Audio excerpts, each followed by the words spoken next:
اللہم انی اعوذ بک من ہمزات الشیاطین بسم اللہ الرحمن الرحیم اللہم صلی علی محمد وآل محمد وجل فرجم وساہل مخرجم۔ تھوڑا سا تذکرہ کرنا چاہتے ہیں نقوی اور بخاری خاندان کے جد اعلیٰ سرکار شیر شاہ سید جلال الدین حیدر بخاری، جو سید علی المؤید کے بیٹے اور بخارا سے تھے، پھر ہندوستان میں آئے۔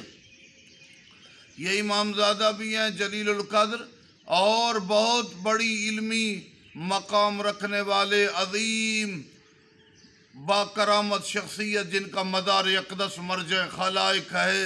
اچ شریف میں لوگ آتے ہیں جہاں پر دعا مانگتے ہیں، خدا مرادیں پوری کرتا ہے سید جلال الدین کے صدقے۔ کئی سو سال پہلے تشریف لائے، تقریباً 1000 سال کے قریب اچ شریف میں بہت بڑا کام کیا۔ اس وقت کا ان کا حوضہ پورے ورلڈ میں سب سے بڑا حوضہ تھا۔ کرامات بھی بہت زیادہ ہیں، علمی فیوضات بھی بہت زیادہ ہیں۔ اچ شریف میں یہ پڑھاتے تھے، مصر، عرب و عجم اور ہندوستان سے لوگ پڑھنے آتے تھے۔ اچ شریف اس وقت ہندوستان کا سب سے مرکزی علمی مقام تھا۔ اجمیر اور دہلی اس کی ذیلی شاخیں تھی۔ آقا جلال الدین نے 12-13 علوم میں علم پڑھایا۔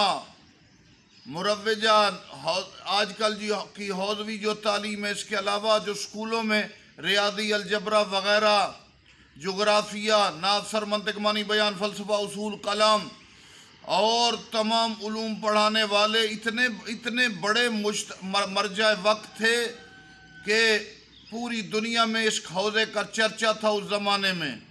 آقا نے مشکلات بھی بڑی برداشت کی۔ ایک چھوٹا سا واقعہ، یک و تنہا ظالم اور کافر بادشاہ کے دربار میں گئے تو نہ فوج کچھ کر سکی، جا کے کہا دین حق کو قبول کر رہے۔ ان کی جلالت کا یہ عالم تھا کہ پورے دربار پر روب جاری ہوا۔ اس علاقے کا بادشاہ بھی آقا کے اس کمالات اور ان کی جلالت اور فیوضات سے متاثر ہوا، اور اتنا بڑا کام کہ اس جنوبی پنجاب کے وسیع علاقے میں ایمان اور اسلام کی شمع روشن ہے، نسلیں مسلمان ہو چکی ہے، پورے علاقے مسلمان ہیں۔ تو یہ اس علاقے پر شیر شاہ سید جلال الدین حیدر کا احسان ہے۔ اسلام بھی عطا کیا، مومنین بھی اگر وسیع تعداد میں ہے، جیسا سید جلال الدین حیدر کا احسان ہے۔ والسلام علیکم ورحمۃ اللہ وبرکاتہ۔